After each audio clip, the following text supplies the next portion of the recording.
Now let's look at an example for bond valuation. This is a very easy one. So you have a company just issue a bond with 10 years to maturity, and the bond has an annual coupon rate of $80. So that's basically come from 8% coupon rate.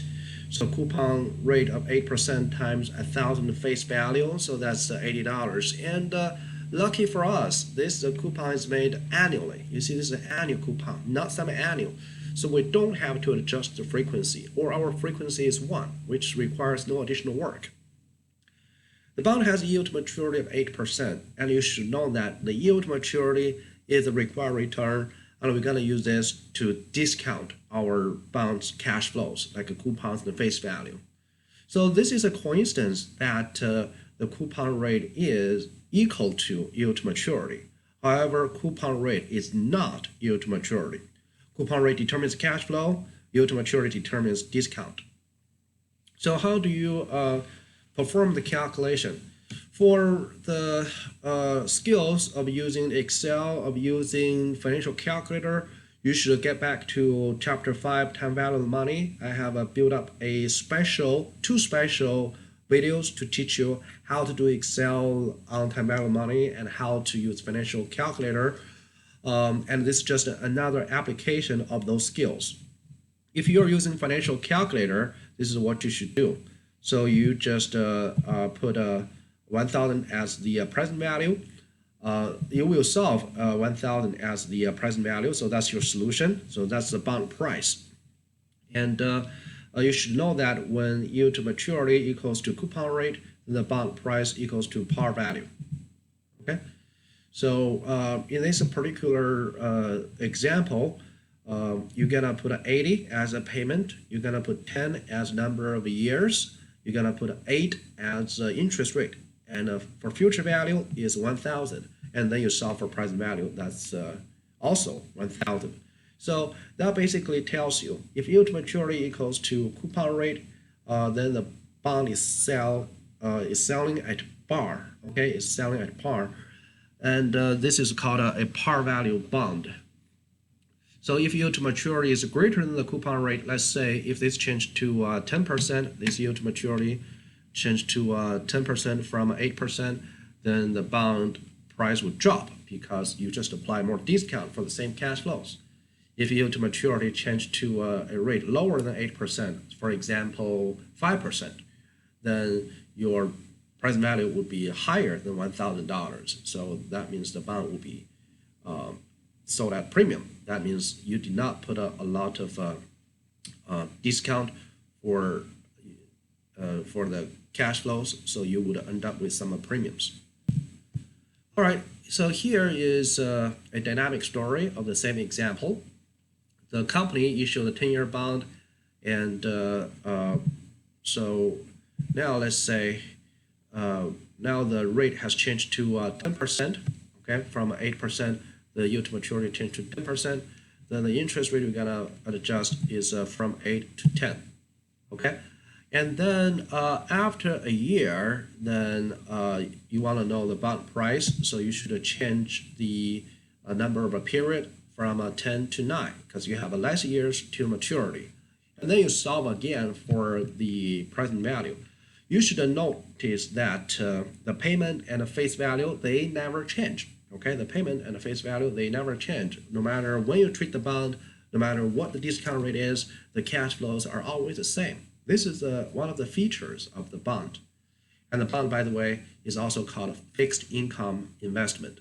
The reason we call it fixed income is because the cash flows generated by the bond reflected in coupon payments and face value, they are fixed. They don't change across time. So this is your new bond value, which is $884.82. Okay, so this was your original solution. After a year, then your interest discount rate is changed to 9%. This is given. All right, and you have 9 years to maturity. So now let's work on this one. So what is the yield to maturity for a 10-year bond with a 9% semi-annual coupon? Face value is $1,000, and the current price is $937. Here is a very important and even crucial information. This bond is a semi-annual bond, which means the coupons are delivered on a semi-annual basis. How many dollars each year does a bond pay? Well, you should use 9% times 1,000, so that's $90 for a whole year. But the coupon is paid semi-annually, so you're going to split the $90 in half for each 6-month period. It is going to be $45. So this is the model we built to estimate it. So you are solving for yield to maturity on a semi-annual basis. So everything has to be adjusted for the frequency. For example, yield to maturity is an annual rate. You need to put it as a semi-annual rate. So you divide the annual rate by 2. So half of yield to maturity will be your discount rate. And then you will have 20 periods instead of 10 periods because your period is a 6-month period. And in 10 years, you will have 20 of those periods. And the cash flows are also adjusted. You are not having $90 for the coupon each year. Actually, you are having $45 for the cash flow of each period. And then the face value is still the same. Your bond price is $937, so you just try to solve for yield to maturity. So this is how you do it. You gotta plot everything in your calculator with n being 20, so that's 20 semi-annual periods. And you will put the present value as a negative number, as we all know why. So if today you deposit some money, then you will get, that's a cash outflow, that's negative. You will get cash inflows in the future, so that's positive. The payment is 45, as stressed twice before. It is a semi-annual payment. The face value or the future value is 1,000. And then you will have an output, and the output is 5, which means 5%. If this is a multiple choice question, between 5% and some other numbers, you choose 5%, you lose all points because this 5% is not a yield to maturity. The 5% is actually this yield to maturity divided by 2. So half of yield to maturity. So what is your yield to maturity? It should be 10%, right? So 5 times 2, 10%. So if it is a numerical solving question, if you reach 5%, you're pretty good. I would give you partial credit, but you should also know you have to annualize this 5%. So this is 6-month rate. You need to make it a whole year rate. So that's called annualization. You annualize this rate, and you will get 10% as the yield to maturity. All right, here's another example. So you assume a bond with yield to maturity of 11%. So what is the fair price for the bond?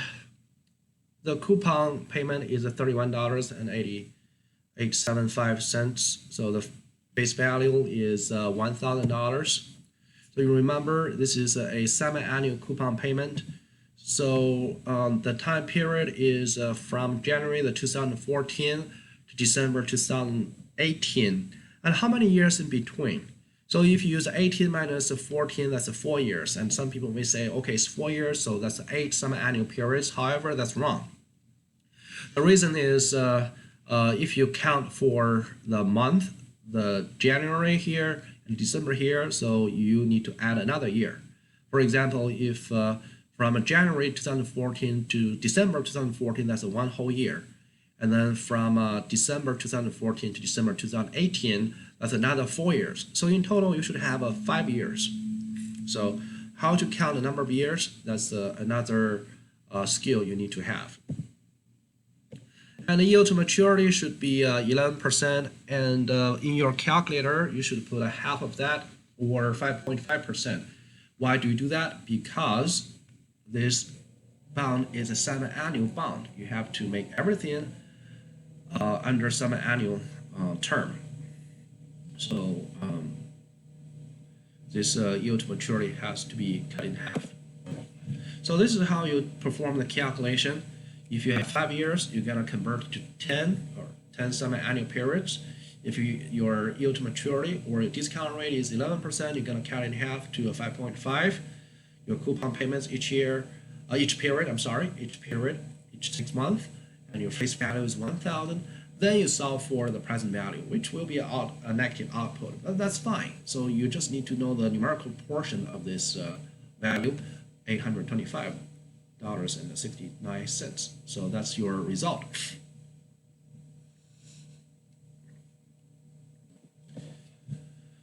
Okay, so as I mentioned earlier, in the valuation model of any financial assets, you just project all the cash flows and then apply a discount to discount the cash flows to get the sum of present values.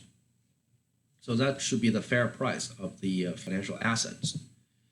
So in this particular case, actually in any other case in bond, if the discount rate increases, then the bond value would drop. We all know that because the cash flows are always the same. So the only thing that would change is the discount rate here and the value up there. So if you keep increasing the discount rate, the bond value would decline. So that's a downward sloping curve or the inverse relationship between the discount rate and the bond price. And if the discount rate is exactly the coupon rate right here, 6 3/8, then the bond rate, the coupon rate equals to yield to maturity. So the bond will be sold at par value, which is exactly the face value of 1,000. If the discount rate or yield to maturity is lower than the coupon rate, then the bond would be priced above $1,000. So we call this premium bond. If the discount rate is higher than the coupon rate of a 6 3/8, like right here, the bond price will be lower than 1,000. Then we call it discount bond. So premium, discount. And it's all determined by whether yield to maturity is less or greater than the coupon rate. So this could be a numerical, a multiple choice question in the concept of premium bond, par bond, or discount bond. So the thing you need to pay attention is whether yield to maturity is greater or less than the coupon rate. And once again, the coupon rate determines the cash flows, the yield to maturity determines the discount. So default risk, as I mentioned, measures how likely the firm is going to get bankrupt and fail to pay the coupons and the face value to the investors, and this is indicated by the firm's financial strength, whether the firm has a lot of debt or making enough profit or not. So in the valuation model, this default risk, however, is not reflected in the cash flows. For example, if the company default after 2 years, so you don't see a cash flow 1, you receive cash flow 1, you receive cash flow 2, but possibly you will lose cash flow 3 all the way to cash flow n. We do not change the cash flows in that case, right? Although the company may get bankrupt, you may not receive these cash flows after the second year. Still, we're gonna put a cash flow 3, cash flow 4, and cash flow n in our formula, okay? But how do you incorporate that default risk? We just enlarge the discount rate right here. We are not touching any of the cash flows because these are written in a contract. The cash flows, the coupon rates, and the face values are always there. But for the discount rate, we're gonna increase it when the default risk gets higher. Okay, so that's basically the way we approach it. So we do not reduce the cash flows. Instead, we increase the discount rate. So what's the result? The result here is if the company is likely to get bankrupt, get default, then the rate here will be higher, then the price should be cheaper. Okay, for low quality firms, their bond should be priced at a low level. Okay, they do not deserve a high price for their bond. Okay, so the next group of calculations would occur within callable bonds. The callable bonds allows the issuer or the company to refund the issued bond if the discount rate declines. So this is something you need to remember. When interest rate goes down, then people tend to refinance, as it is for a company to refinance its debt, the bonds, as it is for an individual to refinance his houses.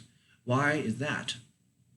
Because when the discount rate goes down, then the cash flows would be worth more in terms of present value. We're still facing the same amount of cash flows, 40, 40, 40 in the rest of 20 years.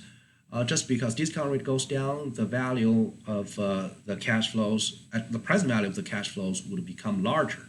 So you are paying a larger present value if the discount rate goes down. You don't want to do that. Okay, you don't want to do that. Instead, you want to refinance it. You want to get away from this obligation of paying 40, 40, 40, and just to pay off the current existing debt, and then you will just find a lower rate. Okay, just to find another loan with a lower rate and paying a 30, 30, 30 as your payment. Okay, so for a company, as I said, if a discount rate decreases, then the present value of cash flows, I'm talking about all these coupons, $40, $40, and then the face value of 1,000 paid by the issuer would increase, okay, in terms of present value, by the way, not the nominal level. And then the issuer or the borrower is unhappy with the current terms because they are paying more in terms of today's dollar. So they want to get away from this obligation. So they will call back the bond. They will buy back the bond so they don't have to pay the same 40, 40 plus $1,000 and they just refinance. So if they refinance, they will use a lower rate. And that lower rate would not require them to pay $40. They may require to pay $30 or $35, which is better off for the firm. So this is just some random numbers I throw in there. I hope it explains why the bond got called back. Your job here is to calculate yield to call as the holding period return. Okay, so yield to call is also the discount rate we use, and it's also the required return we use, and it's also the holding period return.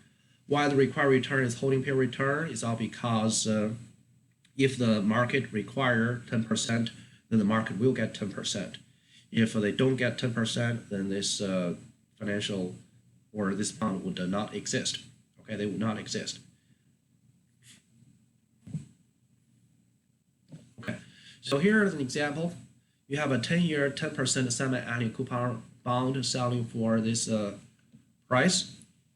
Okay, $1,135.90. It can be called back in 4 years for $1,000 plus $50. So $1,000 is the face value, $50 is the premium. So what is the yield to call? The yield to call is the interest rate in your calculator. So what you do here is you're gonna put an N as 8. It is 8 semi-annual periods. As you can see, you have 4 years, and each year you have 2 semi-annual periods. So in total, you have 8 periods. And then you put the present value or the current price of the bond in there, and the payment is $50. So that comes from 10% times 1,000 face value. So you still use 1,000 as the multiplier. So you will get $100, but this is semi-annual bond. So for each 6 months, you will get $50 out of 100. Okay, so you split it in half. And for the future value, you are going to put 1050. So for the investor, when the bond is purchased back, they actually get paid with the face value plus this $50 premium. Okay, and then your output will be yield to call. Is that right?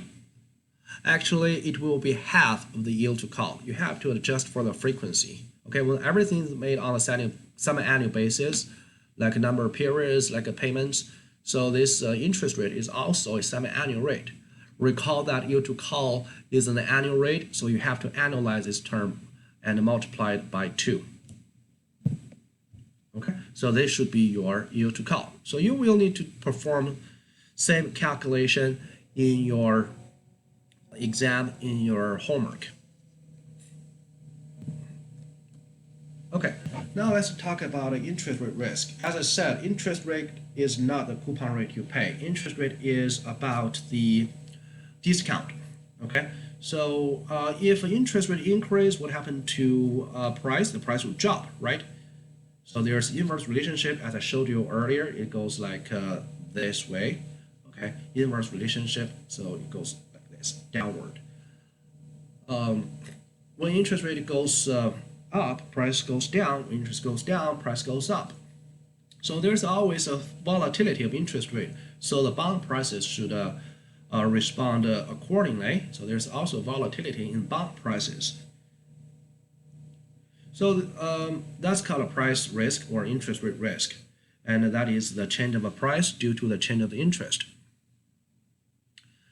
The price of long-term bonds change more than short-term bonds. This is something you need to know. And the price of a low coupon rate change more than high coupon rate.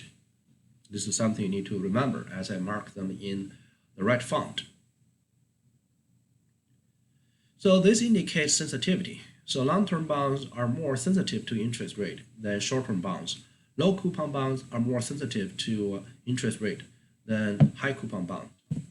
So if I show you this picture, you will see that both long-term and short-term have a downward sloping curve. That means when interest rate goes up, both curves have a price decline. The thing is, the long-term would decline faster than the short-term bond, right? So the long-term would decline faster. The curve is steeper than short-term bond. So for a given change of a discount rate, the long-term bond will change by more in terms of the price or bond value. If you compare low coupon and high coupon, so this is your result. So you will see high coupon bond is actually flatter and low coupon is actually steeper. So that means for a given change of a discount rate, the high coupon would have a less price change, the low coupon would have more price change.